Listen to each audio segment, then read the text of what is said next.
नमस्कार, मैं हूं राज के वर्मा और आप देख रहे हैं रिपोर्टर जी। हरियाणा की राजनीति में इन दिनों दिलचस्प हलचलें हो रही है। एक और भाजपा प्रदेश अध्यक्ष मोहनलाल बड़ोली जुलाना नगर पालिका चुनाव प्रचार में पहुंचे और बयान दिया कि राजनीति में संभावनाओं के दरवाजे हमेशा खुले रहते हैं।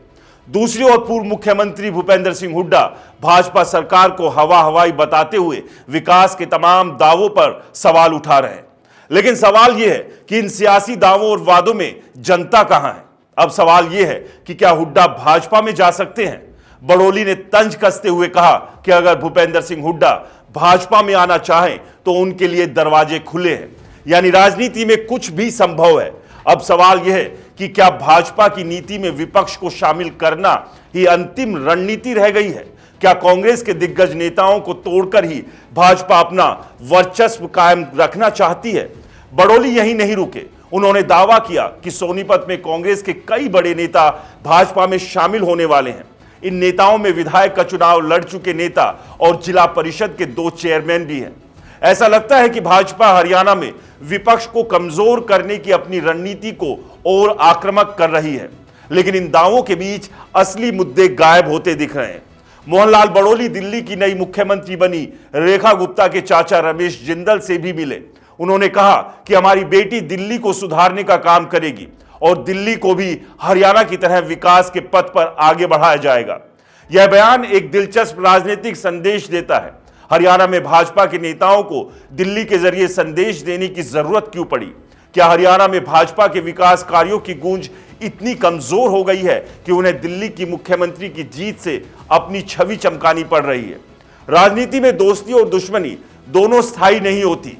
पिछले दिनों हरियाणा की राजनीति में भाजपा प्रदेश अध्यक्ष मोहनलाल बड़ोली और परिवहन मंत्री अनिल विज के बीच खींचतान की खबरें सुर्खियों में थी, लेकिन शुक्रवार को दोनों नेता एक शादी समारोह में मिले और सहज दिखे।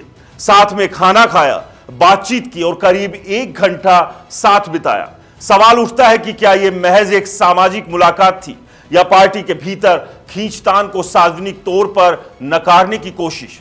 जब राजनीति में बयानबाजी होती है तो पलटवार भी होता है। भूपेंद्र सिंह हुड्डा ने भाजपा सरकार को निशाने पर लेते हुए कहा कि यह सरकार हवाई है। भाजपा ने 10 सालों में कोई ठोस विकास कार्य नहीं किया और तीसरे कार्यकाल के 100 दिनों में भी सरकार के पास गिनाने लायक कोई उपलब्धि नहीं है। हुड्डा ने सरकार से सीधे सवाल किए, महिलाओं को 2100 रुपए देने का वादा पूरा क्यों नहीं हुआ? युवाओं को 2 लाख नौकरियां देने का वादा सिर्फ कागजों में क्यों रह गया? कौशल निगम के कर्मचारियों को स्थायी करने की बात क्यों नहीं पूरी हुई? किसानों को एमएसपी देने की घोषणा सिर्फ जुमला क्यों साबित हुई? यह सवाल सीधे उस सरकार से है जो हर चुनाव में वादों का पिटारा खोलती है, लेकिन सत्ता में आने के बाद आम लोगों की समस्याओं को भूल जाती है। हरियाणा में नगर पालिका चुनाव से लेकर भाजपा की राजनीति जोड़ तोड़, विपक्ष को कमजोर करने की कोशिशें और नेताओं की बयानबाजी, हर तरफ राजनीति गर्म है। लेकिन आम जनता के लिए असली मुद्दे क्या हैं? क्या कोई इस बात की चर्चा कर रहा है कि हरियाणा में महंगाई और बेरोजगारी कितनी बढ़ गई है? किसानों के आंदोलन के बाद भी उनकी मांगों को अब तक क्यों नहीं सुना गया? युवाओं को रोजगार कहां मिल रहा है? शिक्षा और स्वास्थ्य सेवाएं क्यों उपेक्षित हो रही है? नेताओं की बयानबाजी तेज है, लेकिन जनता के सवाल अब भी ठंडे हैं। यही इस खबर की सबसे बड़ी विडंबना है, क्योंकि जब असली मुद्दे गायब होते हैं तब सियासत के लिए सिर्फ बयानबाजी और जोड़ तोड़ बचती है। तो आप बताइए, क्या हरियाणा की जनता सिर्फ सियासी खेल देखती रहेगी या असली सवाल भी पूछेगी?